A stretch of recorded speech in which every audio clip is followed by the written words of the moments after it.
Hi, this is Dr. Aristo Vojdani, an immunologist with more than 50 years of experience in research and clinical laboratories. I am co-owner of Immunosciences Lab in Los Angeles, Chief Scientific Advisor to Cyrex Laboratories in Phoenix, Arizona, Professor and Associate Professor in National University of Health Sciences and Department of Preventive Medicine in Loma Linda University, where I teach about the principles of functional medicine. I did publish about 200 articles in different journals, and I have written 2 different books. One of them is about neuroimmunity, the brain and gut connection, and the second one is about food-associated autoimmunities.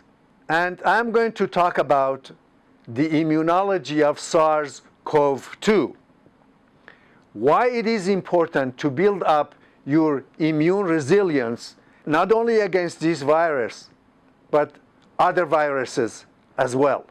During these challenging times, when our immune system is being assaulted by coronavirus, there are many questions that frequently are being asked. Question number 1, how much more pathogenic is SARS-CoV-2 than SARS-CoV or H1N1 virus? The answer to that is much more pathogenic. And I will explain that. Think about a patient who gets exposed to the virus for a period of 2 weeks, may exhibit some symptoms, but not strong enough to go to a hospital. But suddenly, after 14 days, the patient presents with severe pneumonia. We call that COVID pneumonia. And the patient, due to lack of oxygen, grasps for oxygen. It is at this level, immediately the patient has to be admitted to the hospital, and thanks to excellent health workers, fortunately can help many of these patients. But at the same time, unfortunately, some of these patients may not make it.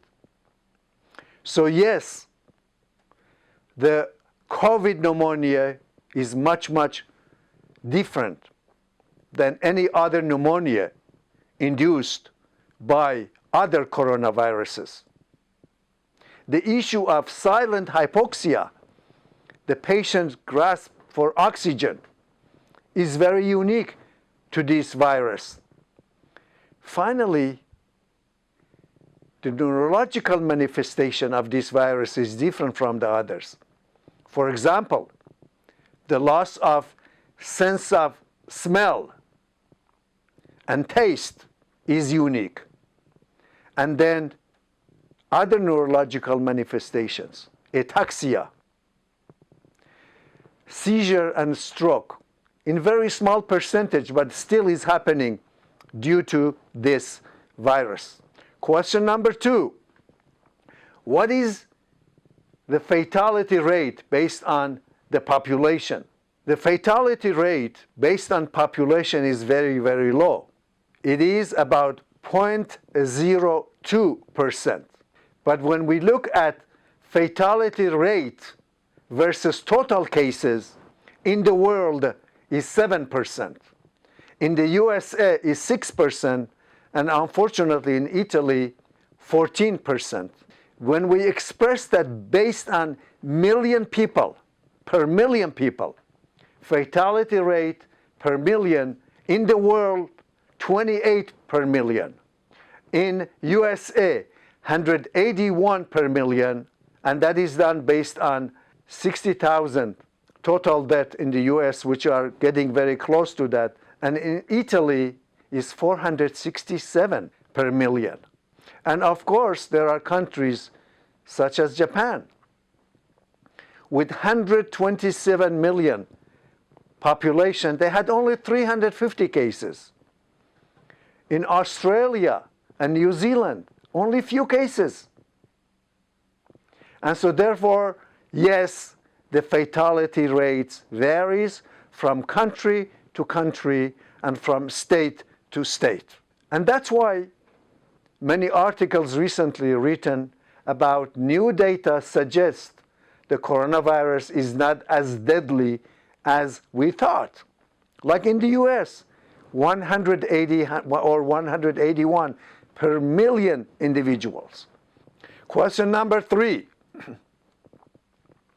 What factors play an important role in fatality from the disease? What factors play an important role in fatality from the disease?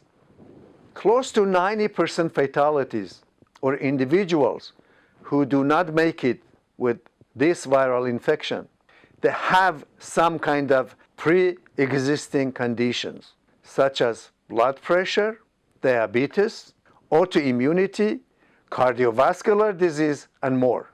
The next, indoor occupation density, number of people per square footage, plays a role. Nursing homes, aging and decline in immune function plays a role.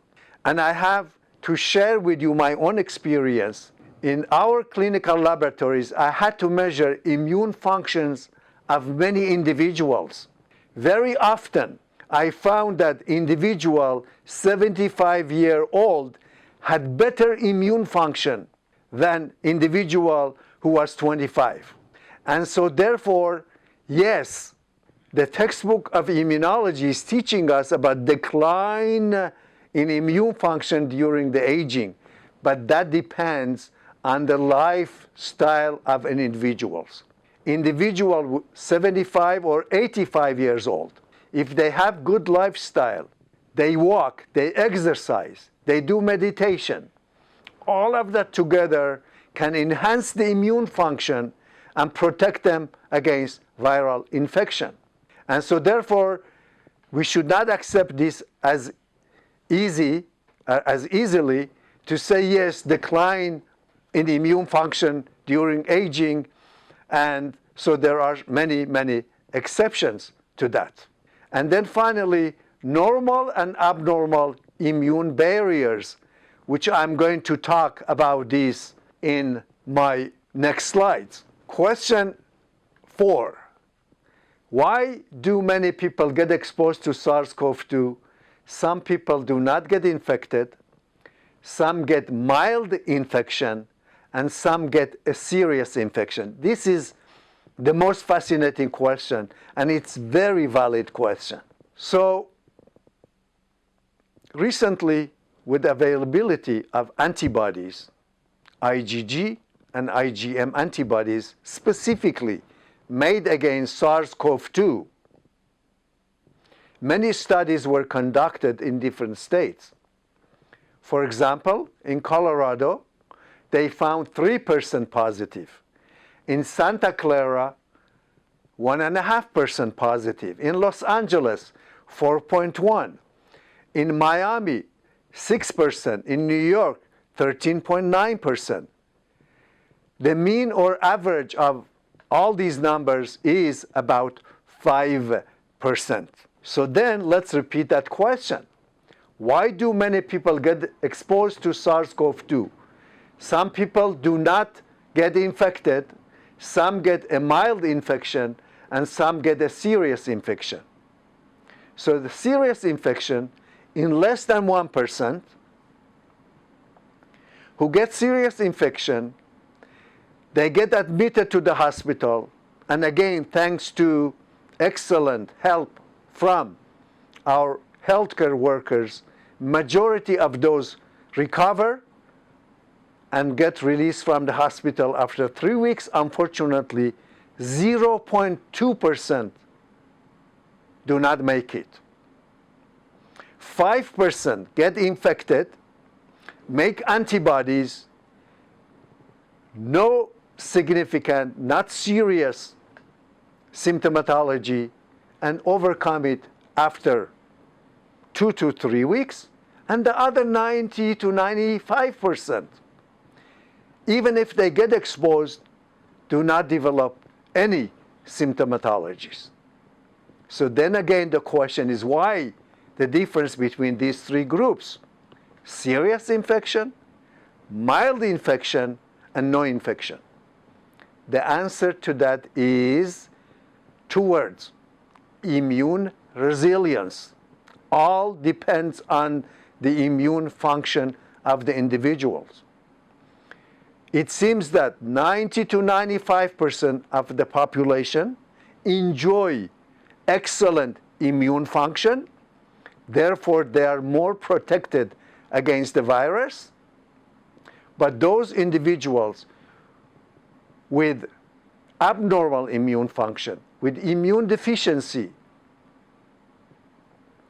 may be prone not only get infected with the virus, but unfortunately some of them do not recover from this devastating disease.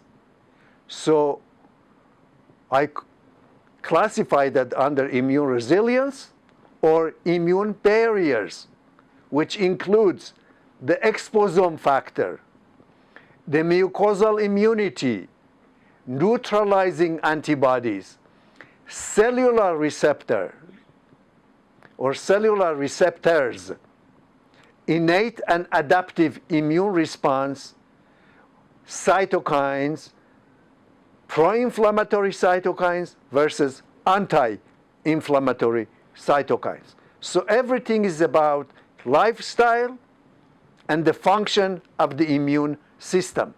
So in fact, in the Atlantics this weekend, I read this article written by James Hamlin, April 21, 2020. Similar question was asked: why some people get sicker than others? The answer: variation in immune responses between people, and then I'll repeat that, variation in immune responses between people is due to much more than age or chronic disease. Different people have different degrees of immune resilience. Different people have different degree of immune resilience. So individual with strong immune resilience will survive the disease, and unfortunately, with those who do not have a strong immune system may not survive the disease. Finally, the writer talks about the immune system, which is a function of communities that brought us up and the environments with which we interact every day. It is foundation, or its foundation, is laid by genetics and early life exposure to the world around us, from food we eat to the air we breathe. And ladies and gentlemen, that is the exposome factor. So what is the exposome? The exposome is the measure of all exposures of an individual in a lifetime and how those exposures relate to health. And the exposome includes the external environment and the internal environment. Factors such as stress, lifestyle, indoor air pollution, outdoor air pollution, diet, medication, infections, gut flora, and many others are major components of the exposome, which not only can affect our immune function, but our overall health. For example, in this particular case, in the case of viral infection, stress is our enemy because stress can affect our immune function, but stress is the friend of the virus. So please do not be stressed over this virus, because your stress or stressful conditions can affect your immune function, and your immune function will not be able to protect you against this and other viruses. The exposome factor is so important that scientists in January 2020 published very interesting article about the exposome and health, where chemistry meet biology. These scientists compared the exposome, or the importance of exposome, to the Human Genome Project, and emphasized that in the future we should put more emphasis on the exposome factor.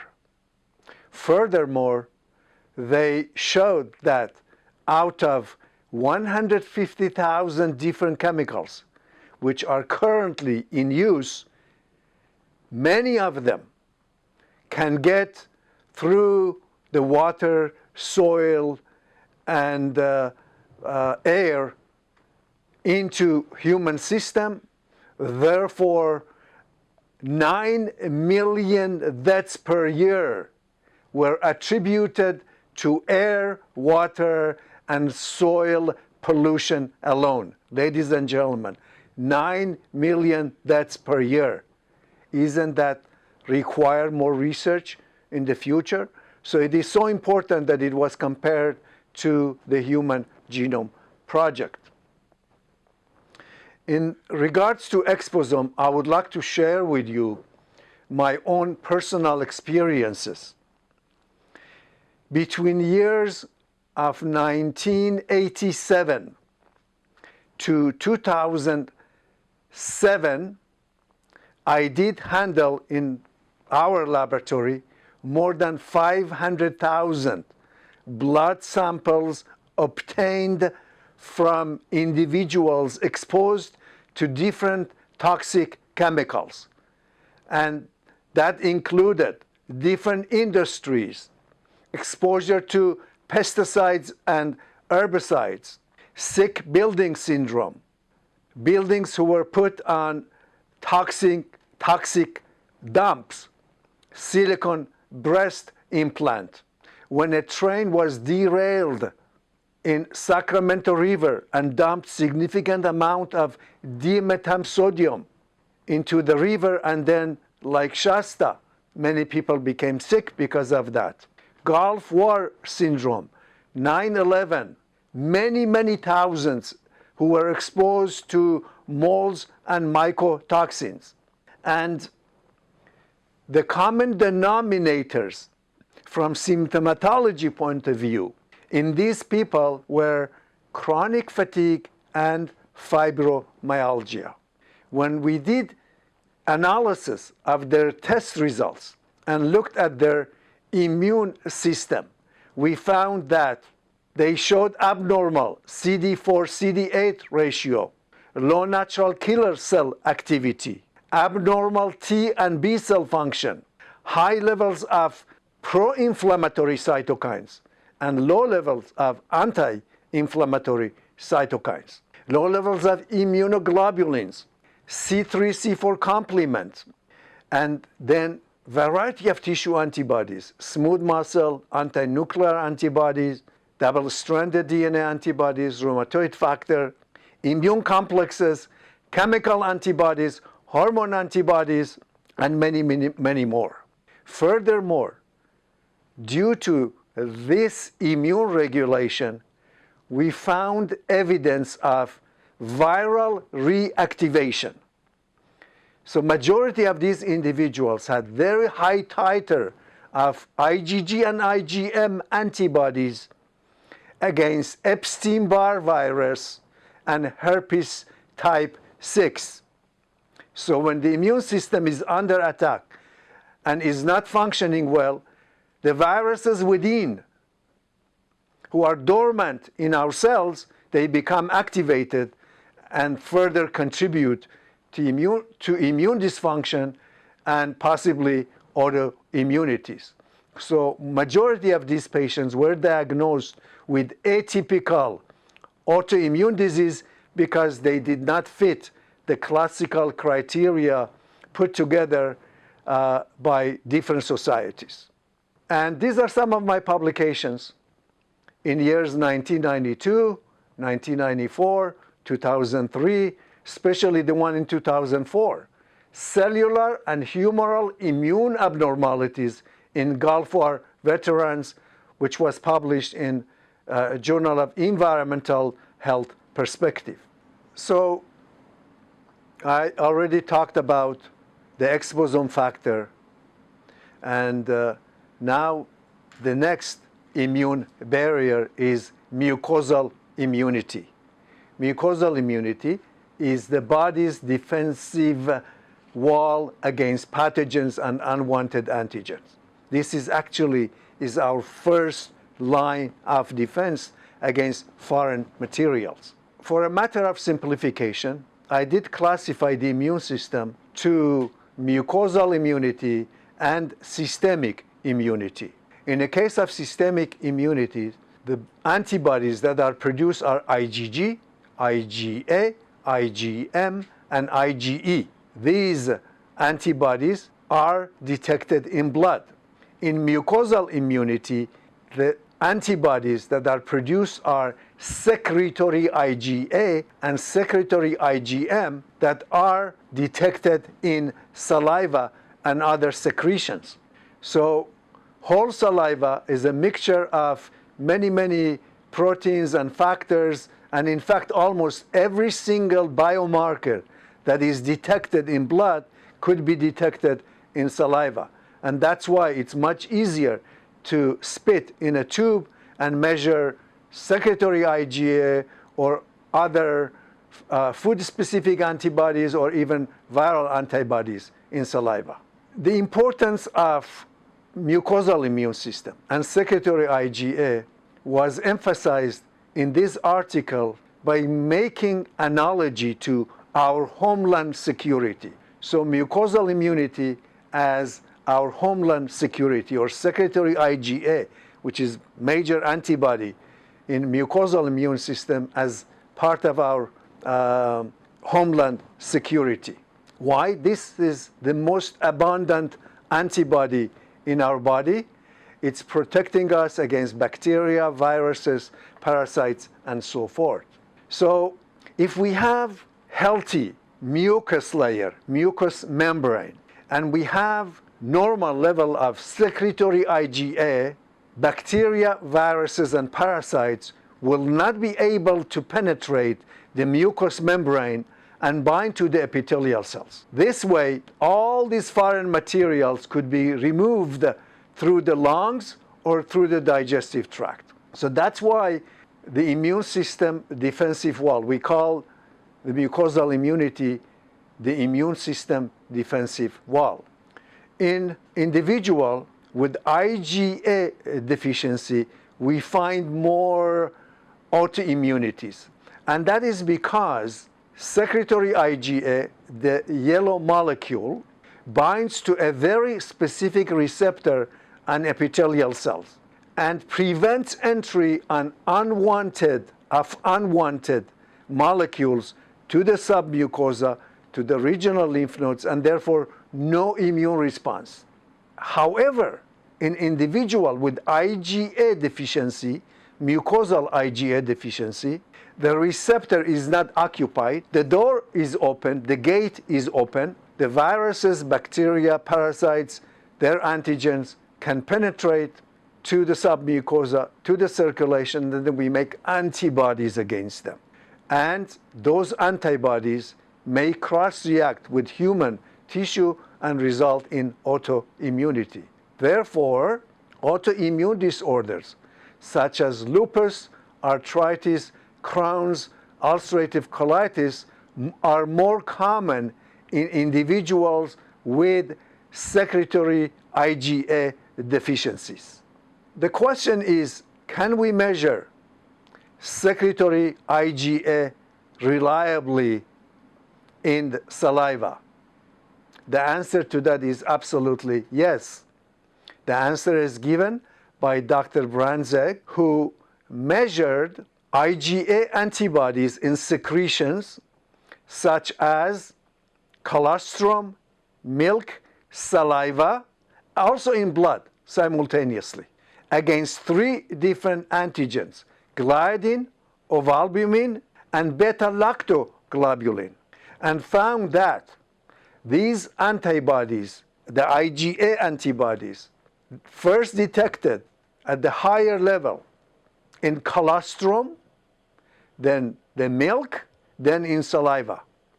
And very low level of these antibodies were detected in the serum. However, when they measured IgG antibodies, the IgG was not detected in the secretions, but it was detected at much higher level in serum. So therefore, if we want to measure IgG, we have to measure it in blood. If we want to measure secretory IgA, the best way and easier to obtain is saliva. So Dr. Branzek, in another chapter, who wrote in a textbook for food allergy by Jonathan Brostoff, concluded that mucosal production of IgA and IgM antibodies to dietary antigens, and particularly to gliadin, appears to be an early event in gluten-sensitive enteropathy, but does not initially cause a flat lesion. So here, the gluten is just, or gliadin is an example.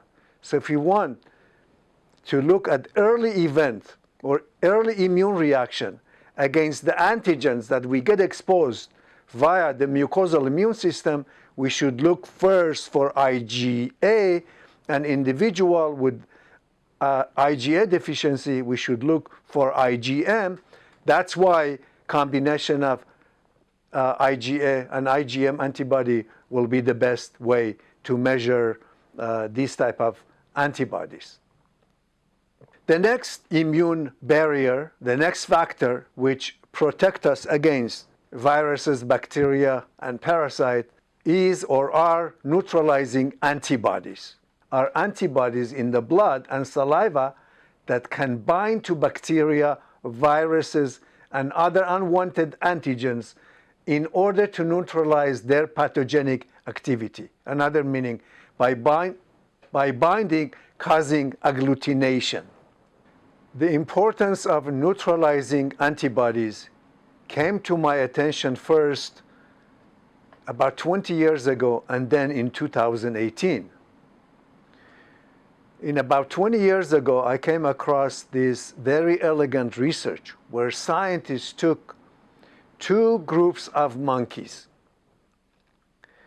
and they measured levels of secretory IgA in their vaginal secretion.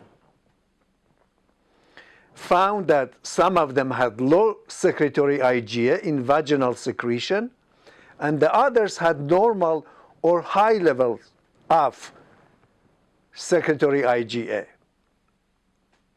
Then introduced HIV-like virus, or SIV, into the vaginal tissue, followed them for few months. The monkeys with low secretory IgA developed AIDS-like syndrome or disease, and the one with high levels or normal levels of secretory IgA few months later did not develop the disease. And then in 2018, clearly we see that is due to presence of neutralizing antibodies. In this article in AIDS Research and Human Retroviruses, scientists talking about mucosal and plasma IgA specific to HIV antigen can neutralize HIV infection of various cell type, and therefore prevents from the virus to penetrate the epithelial cells and go through transcytosis, where can induce HIV-like disease, in this case HIV. So therefore, presence of neutralizing antibodies by agglutinating the viruses prevent entry of the viruses to our tissue cells and therefore preventing serious disease such as SIV or HIV infection. In an article which was published in 2017 in Frontiers in Immunology, clearly showed that higher levels of secretory IgA was associated with low disease activity index in patients with reactive arthritis and undifferentiated spondyloarthritis, meaning high levels of secretory IgA is preventing autoimmune diseases. So if we have perfect mucous membrane and we have ample amount of neutralizing antibodies, for example, against coronavirus, other viruses, the antibody binds to the virus, agglutinate them, and then those viruses will be cleared through gastrointestinal and pulmonary system. So that's why it's so important to have normal level of secretory IgA and having perfect mucous membrane. But unfortunately, in individuals with low secretory IgA, as we can see right here, that because there is no protective wall, the virus can penetrate, can bind to the receptor on epithelial cells, go through transcytosis, and then during the process of division can destroy the epithelial cell and then will divide more and more and more, cause serious damage to the individual. The next item, which is part of our protective layer, is the cellular receptor or cellular receptors. Viruses use cellular receptors to attach to epithelial cells. First infect them, then replicate themselves, and then spread to additional cells. I summarize that under the acronym of infect, replicate, and spread. So remember, infect, replicate, and spread. I'm going to repeat that in additional slides that I'm going to show. So infection, replication, spread, as it's shown in here. So what happens that when an individual gets exposed to the virus through respiratory viral droplets, whether through the eyes, the nose, or the mouth, the virus has to bind to a very specific receptor on epithelial cells. So SARS-CoV-2 has to bind to ACE2 receptor on epithelial cells. So once the viral particles enter the body, they attach to a particular receptor on the surface of the cells in the mucous membrane. So that's the infection, the eye. The next step, after penetrating the cell membrane, the virus unwraps its RNA and delivers it into the cell. The viral RNA uses host cells components to create new RNA and assemble new viral materials. We call that replication, the R. And finally, the virus hijacks the cell and starts replicating, creating, and ejecting new viral particles that infect additional cells. And finally, the number of viruses from 1 to 2 to 4 to 10 to thousands and probably millions, and those viruses destroy that cell and then infecting additional cells, and viral killing of our cells results probably in hypoxia in the patient, and those patients probably need immediately to go to emergency room. So please remember the infection, replication, and spread. These are 3 steps or 3 stages involved in SARS-CoV-2 or many other viruses' life cycle. So first the virus has to bind to the receptor, get into the cell, to replicate, destroy the cell, and infect additional cells. In the beginning we asked this question, why different people get exposed. Some develop serious infection, some develop mild infection, and the others do not get any infection or viral infection. I try to explain it based on the receptor sites, and this is just my explanation. So we are born different from each other. We have different fingerprints. Maybe we have also different receptors on our epithelial cells. So if we have receptors on epithelial cells, the dark green cell, which the viral structure almost fits 100% with the receptor, then in that individual, the virus can bind to not only bind to the receptor, can penetrate the cell, divide, and go through the process of IRS very fast. The one in the middle, they have only partial receptors that fit the viral structure. In this case, the virus will be able to attack the epithelial cell, but in much slower rate. And finally, in the one with the lighter green, that the receptor site does not fit with the viral structure, the virus will not be able to bind to the epithelial cells, penetrate, and destroy them. And so that's why maybe some people get infected, they develop serious disease, some mild disease, and some do not develop disease. And maybe this is some explanation why in Japan, out of 127 billion, only 350 deaths. In Australia, only 20 or 30 deaths. But in Italy, many more, and the US somewhere in between. So this is just my personal explanation why some people get exposed, get serious disease, some mild disease, and the others no disease. And finally, I did emphasize the importance of neutralizing antibodies. Even if the virus or the viral protein structures fits with the receptor sites, if we have ample amount of neutralizing antibodies, the neutralizing antibodies by binding to the virus will prevent binding of the virus to the receptors, and therefore no harm will be done to that individual. So far I did talk about the importance of the exposome.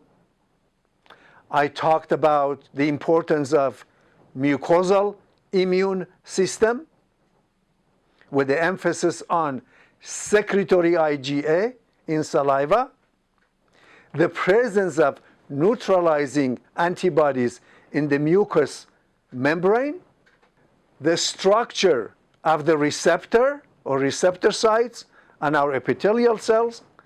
Now I'm going to talk about one of the most important parts of the body, which is innate and adaptive immune response, and what kind of important role this part of the immune system is playing in protecting us against the viruses, especially against SARS-CoV-2. So the innate or non-specific immune response is the immune system's first line of defense against pathogens. The adaptive or specific immune response is the second line of defense. In fact, an article published just this month in a journal called Cell, where scientists looked at the effect of coronavirus SARS-CoV-2 on both innate and adaptive immune responses, and found that SARS-CoV-2 can affect macrophage activation, monocyte activation, neutrophil activation, T helper cells, the B cells, the natural killer cell. The virus can activate the inflammatory cascades. That's why they found high C reactive protein and interleukin 6. And when they injected some patients with monoclonal antibody made against these pro-inflammatory cytokines, IL-6, some symptomatology of the patients improved. From that, we learned that both innate and adaptive immune response plays a significant role in SARS-CoV-2 2 infection and how much pro-inflammatory cytokine can contribute to the symptomatology of patients with SARS-CoV-2 infection. And that's why we have to learn more about the importance of innate and adaptive immune response. So when the virus gets into our body, the virus binds to the receptor. I said again, I'm emphasizing in the absence of neutralizing antibodies, the virus binds to the receptor, penetrates into the lungs, tissue, epithelial cells. Immediately, the innate immune components, especially the macrophages, the first line of defense, they come to help. So what they do, they take up that virus, breaking it to smaller pieces. We call them antigens. So just let's think for about 30 seconds. When the macrophages break down the virus to the smaller pieces, meaning the virus is gone. At least that virus is gone. So this is the first mechanism or the first defenses against viral infection. So the macrophages take up the virus, breaking it down to smaller pieces. We call them antigens, presenting that to antigen-presenting cells, antigen-presenting cells, presenting the antigen to T helper cells, helping in the process. T helper cell produced very important cytokine called interleukin-2. Interleukin-2 binds to specific receptor and T helper cells to become activated and release more interleukin-2. That interleukin-2 activates another type of cell called cytotoxic T cell, and cytotoxic T cell, by releasing bullet-like material, drone-like material, can kill tumor target cells simultaneously, or viral infected cells. Simultaneously, T helper cells collaborate with B cells.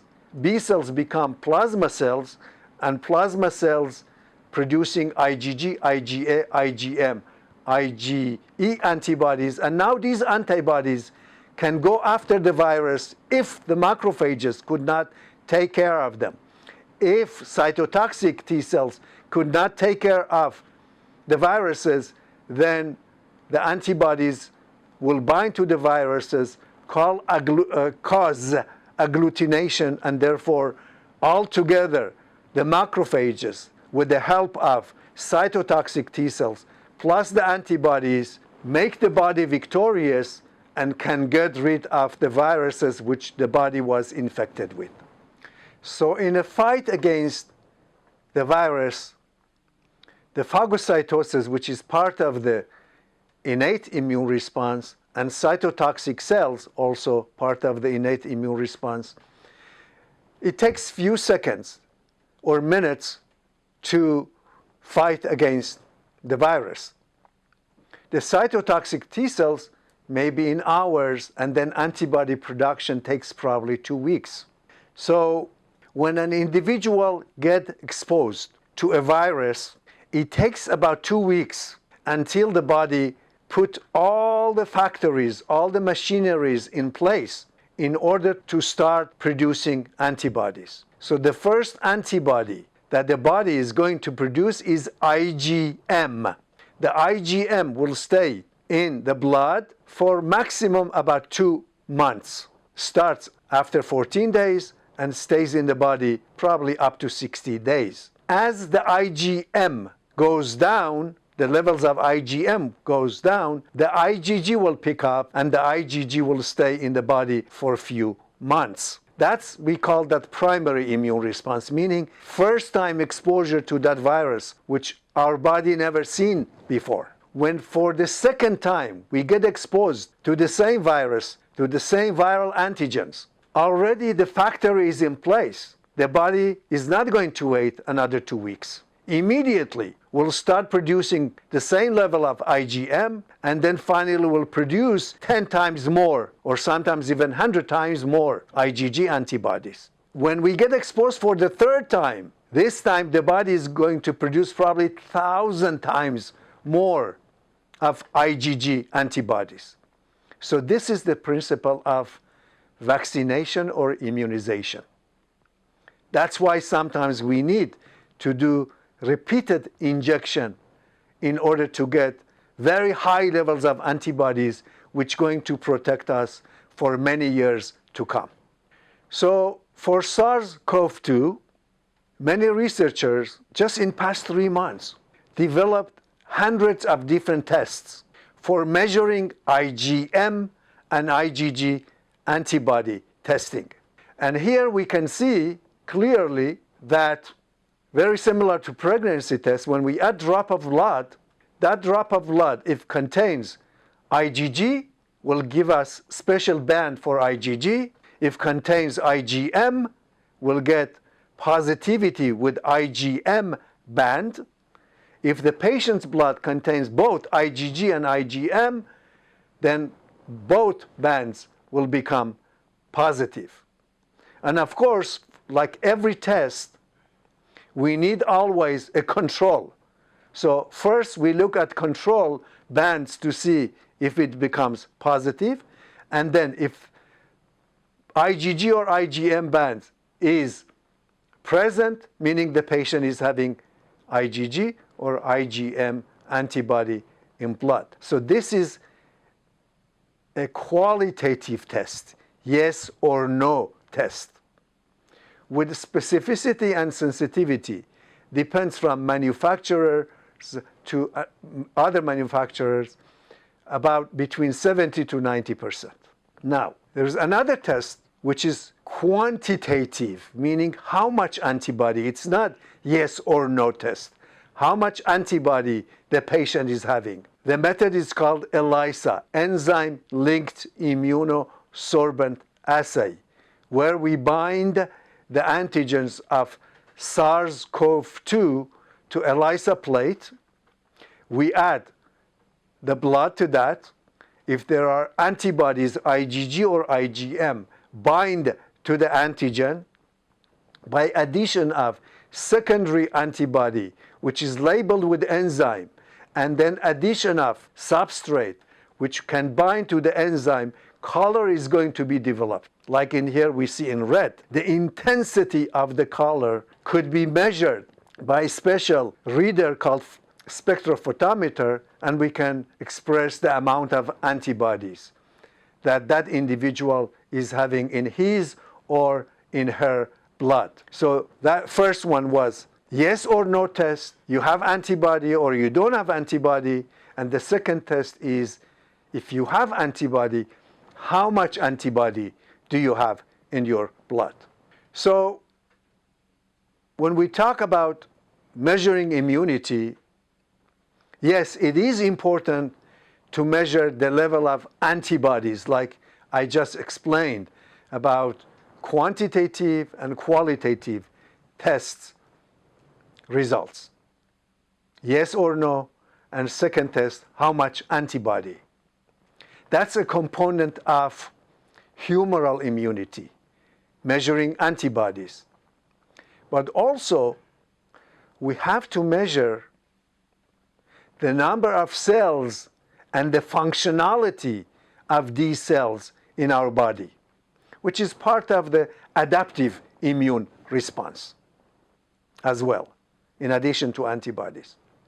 So lymphocyte enumeration is based on the fact that different type of cells have different receptors. For example, B cells have CD19, cluster differentiation 19, on their surface. So when we add monoclonal antibodies, that monoclonal antibody made against CD19 is going to stain CD19 cells or B cells in green, because T cells also carry CD3 or CD2 receptor or cluster differentiation. We can stain with specific antibodies made against that cluster differentiation, and now this cell is becoming red. A machine called flow cytometer can count, not only count the number of the cells, can separate them and count T cell based on their color, the B cell based on their color,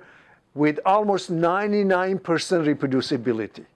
So that's how we count the number of different type of cells in our body. So when we talk about T cells, we have many type of T cells. So first, T cells migrate from bone marrow to the thymus. That's where the name of T is coming from, to get their education. In the presence of different type of cytokines, those cytokines can change T helper 0 to T helper 1, T helper 2, T helper 3, T helper 9, T helper 17, and follicular T helper cells.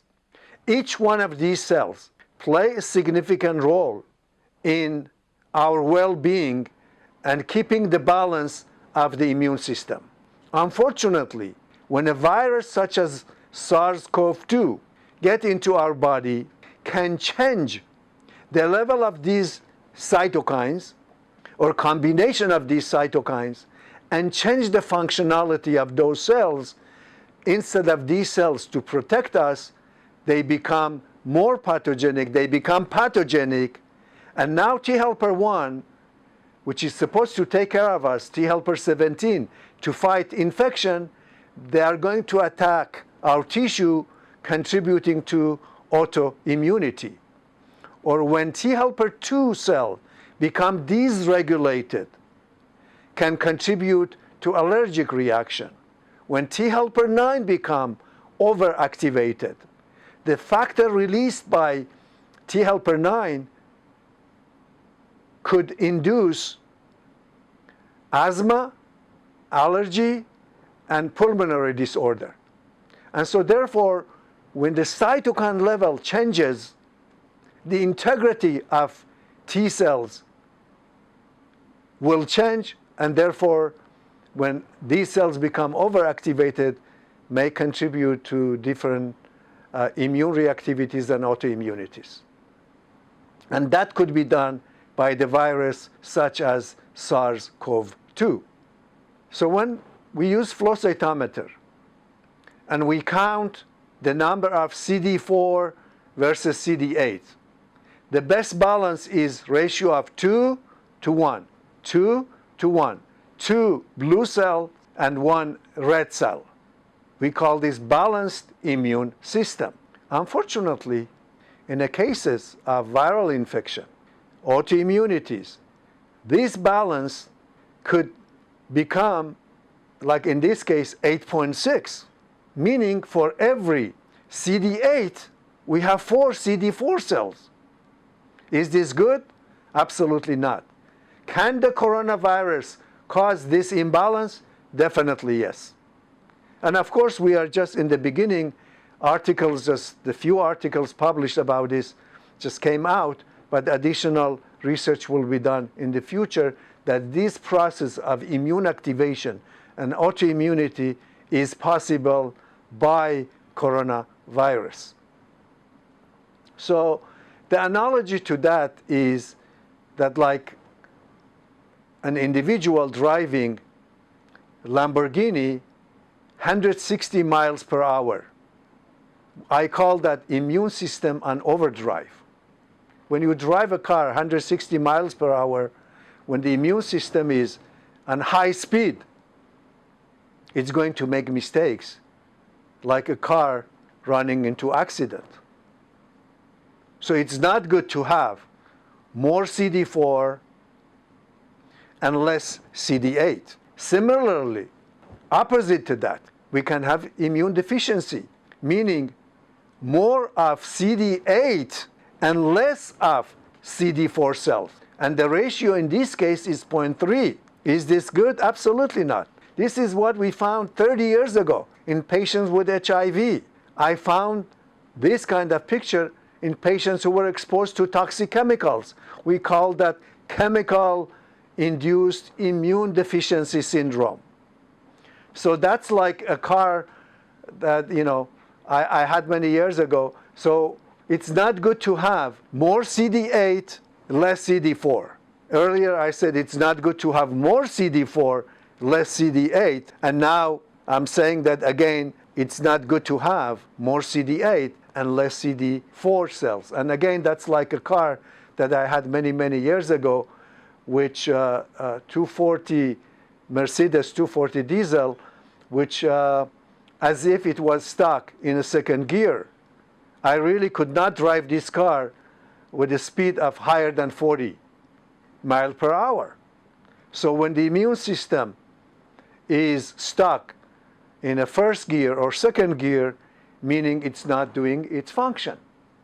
So it's not good to drive the immune system not to be in overdrive mode, and it's not good also to be in a slow mode. So either way is not good. So that was about counting different cells of the immune system. Now I would like to move to measuring the functionality of our cells. To measure the function of the T cells and B cells, we need to culture them in a special environment with antigens and look for the reaction to the antigen in culture. Under normal condition, the lymphocytes, T and B cells, should react to the antigen to a certain degree. If they overreact to the antigen, meaning the immune system is in overdrive mode. If they do not react to that antigen or they react less to that antigen, that also is indication of that immune system got stuck in the first gear. So it's not good to have higher T and B cell function, and also it's not good to have lower T and B cell function. The next cell, which I had experience of working with for many, many years, is natural killer cells. And the definition of natural killer cell is this, as it's shown in this article.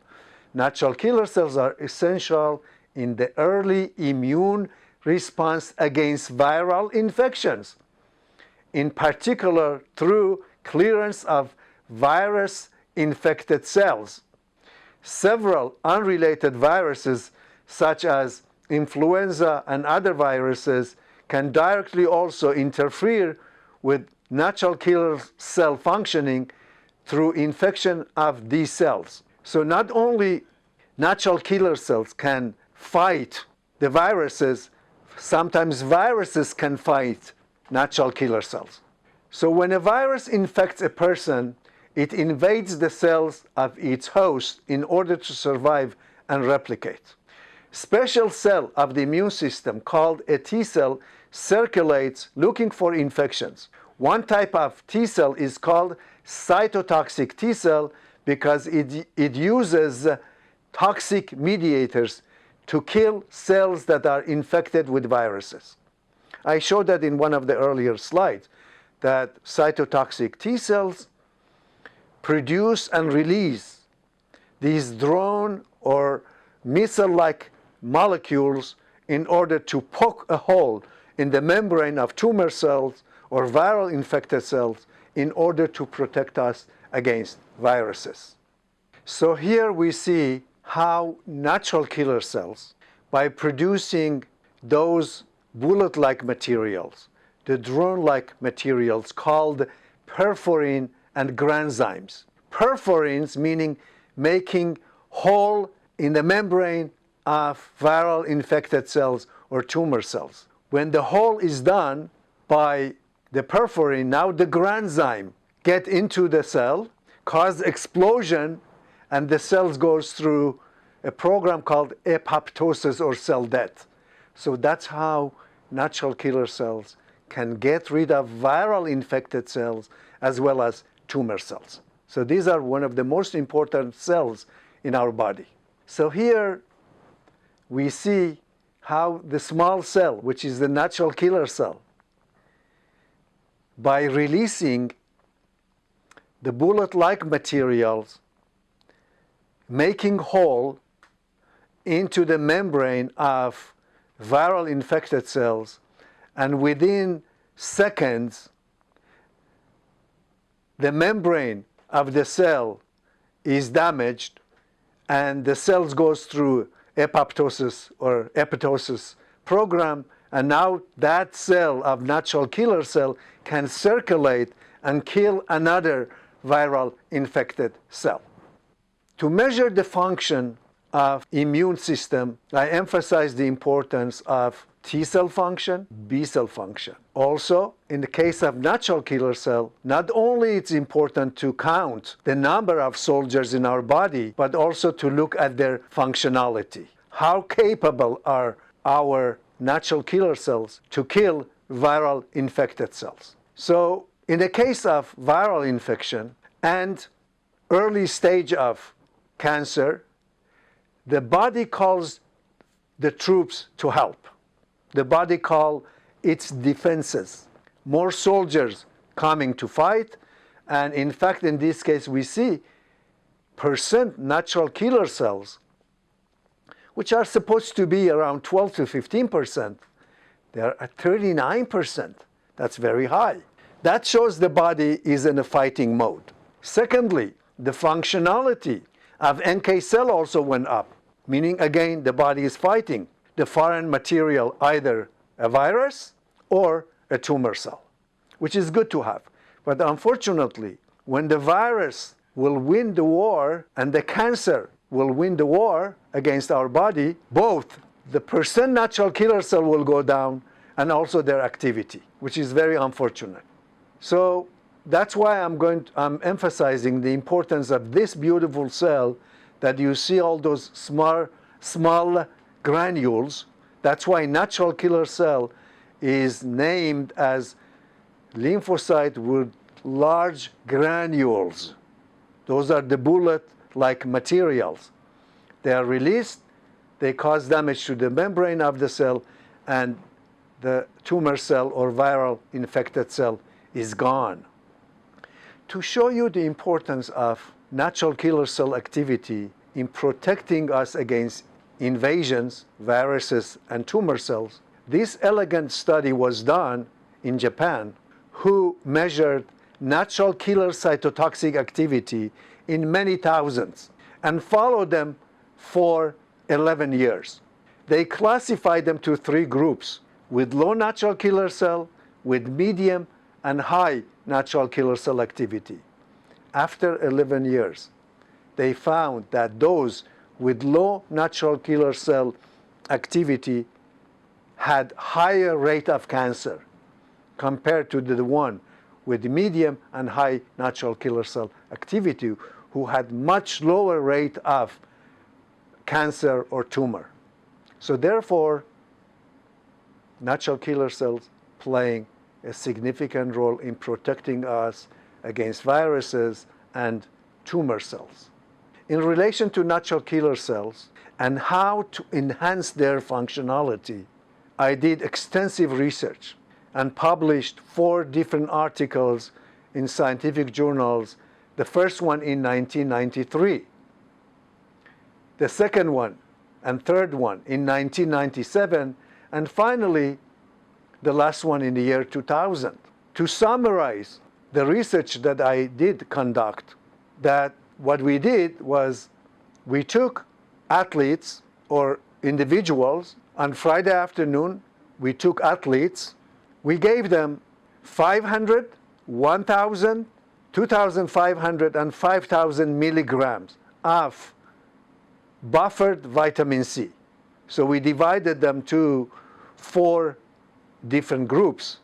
One group got 500 milligram oral vitamin C, the other one 1,000, the third group 2,500, and last group 5,000 milligrams of vitamin C, buffered vitamin C.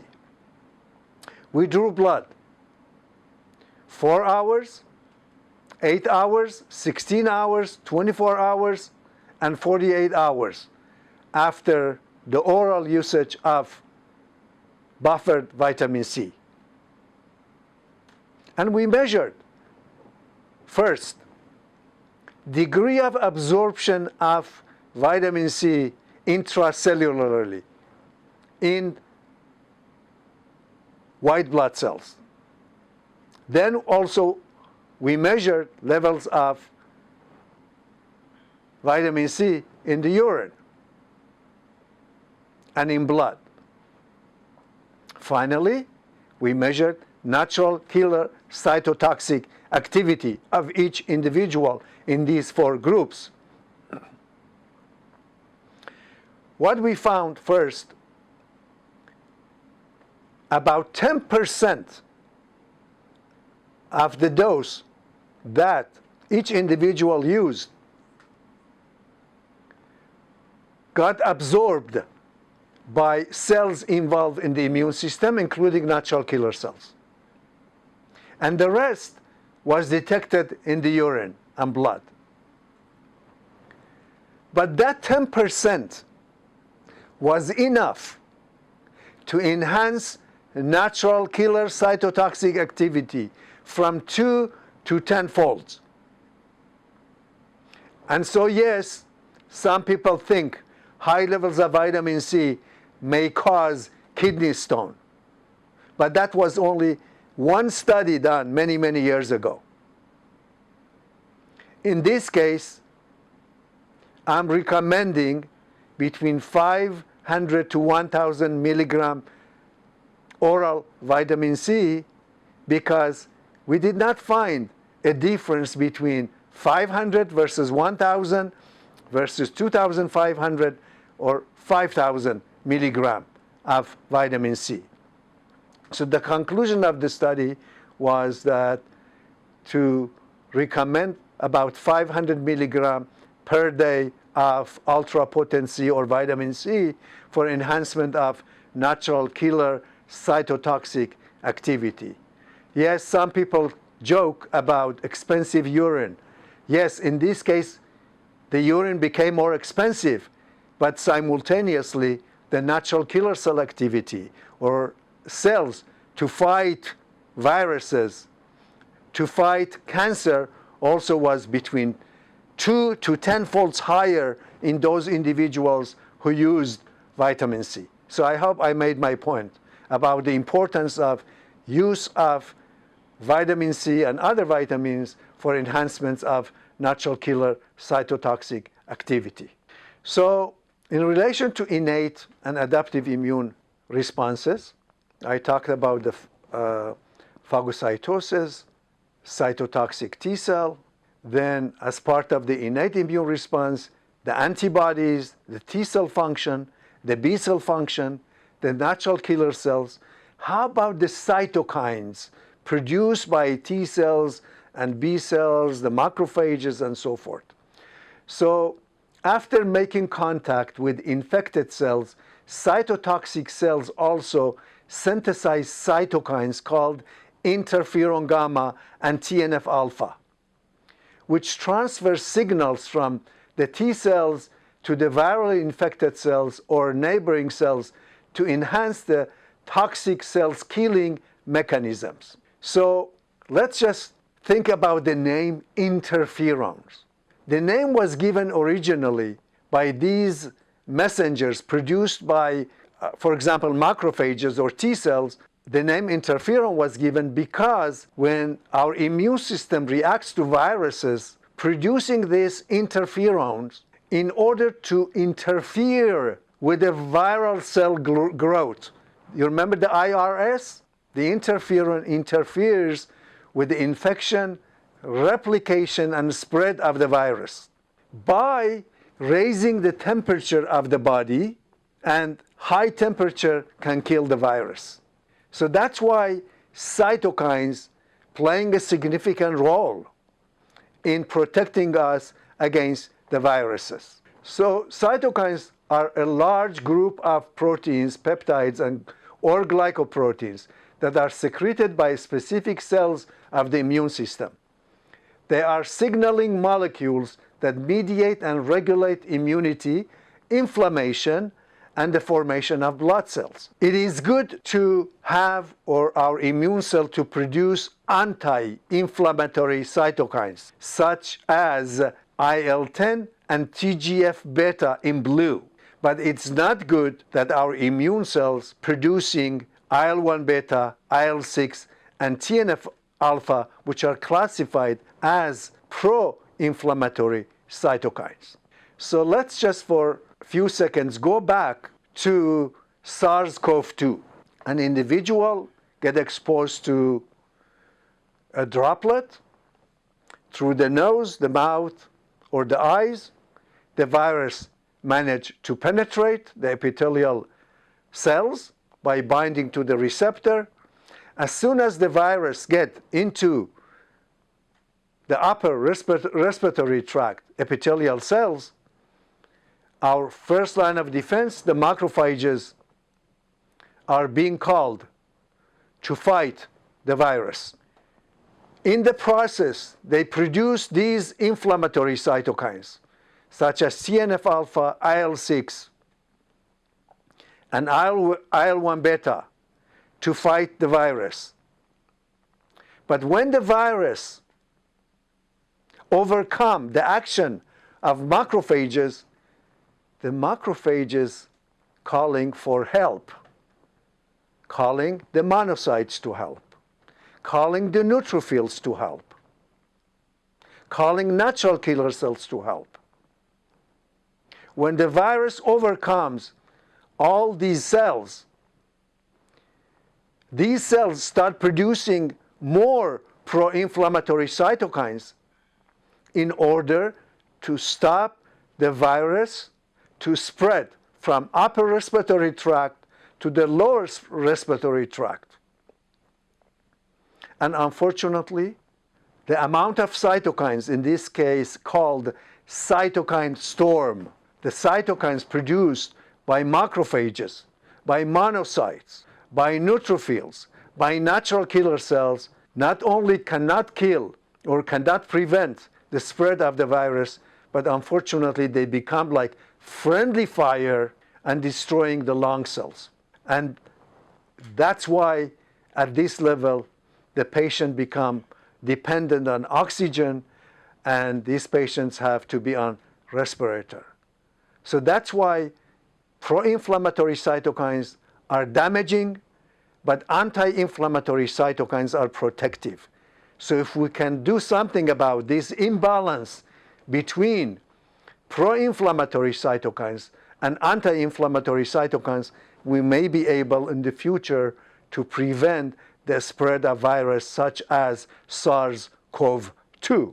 So again, I'm going back to fascinating article which was published in Cell 2020. Hyperinflammatory response in patients with SARS-CoV-2, which is almost the summary of what I was explaining before. Macrophage activation, monocytes activation, neutrophil activation, low helper cells, low B cells, depleted NK cell. What is depleted NK cells? Meaning the virus is killing the natural killer cells, which are supposed to release the bullets or to release the granzyme to kill the virus. But in this case, the virus is killing the natural killer cells. High CRP and IL-6, meaning inflammatory biomarkers. And in fact, when did experiment with anti-IL-6 to neutralize the level of these specific cytokines which is involved in SARS-CoV-2, patient symptomatology improved significantly. So in summary, I did talk about the importance of immune resilience against the viruses or immune barriers. I talked about the exposome, why having low body burden of toxic chemicals is good and having high body burden of toxic chemicals is bad, because toxic chemicals can affect the function or the functionality of our immune system. Therefore, the virus can spread faster in individuals with high levels of toxic chemicals who may have immune abnormalities or abnormal immune function. So that's why 1+ in individuals with no infection, possibly they have low level of toxic chemicals, and those who get serious infection may have higher level of body burden of toxic chemicals. I talked about the importance of mucosal immune system, how important was or is to have high levels of secretory IgA and not having low level of secretory IgA like in individuals who get serious infection. Thirdly, the importance of neutralizing antibodies. Having high levels of polyreactive and neutralizing antibodies in the mucous membrane is protective, and having low levels may be contributing to viral spread. Then I talked about the importance of cellular receptors and their structures, and finally, the innate and adaptive immune response. The stronger our innate and adaptive immune response, of course, in a balanced form, is very protective than not having innate and adaptive immune response. Finally, the issue of the cytokines, that it's good to have balance between pro-inflammatory cytokines and anti-inflammatory cytokines, and it's not good to have high levels of pro-inflammatory cytokines which are involved in cytokine storm. In addition to our genome, we have to pay attention to our exposome, our foodome, our gut microbiome, because our exposome, our foodome, our gut microbiome together can affect our immunome or our immune resilience, which is the most important factor to protect us against viral infection. Not only SARS-CoV-2, but any other viruses in the future. Now, finally, I would like to share with you how to build your immune resilience. Before going into details, I would like to emphasize that these are based on, or these, whatever is mentioned in here is based on hundreds and hundreds of articles I did read in the past 20 years in scientific journals. How to build immune resilience against a virus such as SARS-CoV-2 or any other viruses. Number one, to enhance our mucosal immune system. And I'm not going to read, but just mentioning few. Example, the use of lactoferrin or colostrum, and that's available from cow's milk or even from camel milk, the colostrum, because there are neutralizing antibodies that animals who were exposed to similar viruses have in their colostrum, and by the use of those, hopefully we'll get those neutralizing antibodies in our mucosa, and therefore they will protect us against a virus such as SARS-CoV-2. The phagocytosis. There are many factors such as beta-glucan from mushrooms, vitamin A, vitamin D3, and many other factors. We can enhance the phagocytic activity of our phagocytes. The T and B cell function, the natural killer cell activity. I just gave you example of vitamin C, but there are many, many other factors. And finally, to regulate our regulatory T cells, because these cells have receptors for vitamin A, vitamin D, some vitamin Bs, and AHR. These factors from nutrition or from our diet can bind to those receptors, activate them, and activation of those receptors results in activation of regulatory T cells, which are going to produce anti-inflammatory cytokines or regulatory cytokines such as TGF-beta and IL-10, which have the capacity to neutralize high levels of inflammatory cytokines such as TNF-alpha, IL-6, and IL-1 beta that we have seen to be high in patients with viral infection. So there are many, many factors we could use for enhancement of mucosal immune function, phagocytosis, T and B cell function, natural killer cell activity, and regulation of our Treg cells. So the final question, or question number 5, is how long will it take to have an effective vaccine? So based on 50 years of experience working in a research and clinical immunology laboratory, I'm going to mention this, that so far, for almost 30 years, scientists work to develop a vaccine against HIV. And unfortunately, still we do not have a successful vaccine against HIV. I'm not pessimistic, but I do applaud all these scientists from all over the world who, with such a speed, started working on vaccine against SARS-CoV-2. But it is my humble opinion that it may take 1 year or 2 years or even 10 years to have a successful vaccine against SARS-CoV-2. What I mean by successful vaccine against SARS-CoV-2, meaning a vaccine with minimal side effect. And hopefully that vaccine will be available soon. But until we will have a successful vaccine with minimal side effect against coronavirus, SARS-CoV-2, please rely on your immune system. Empower your immune system by implementing healthy lifestyle, less stress, in order to, again, empower your immune system.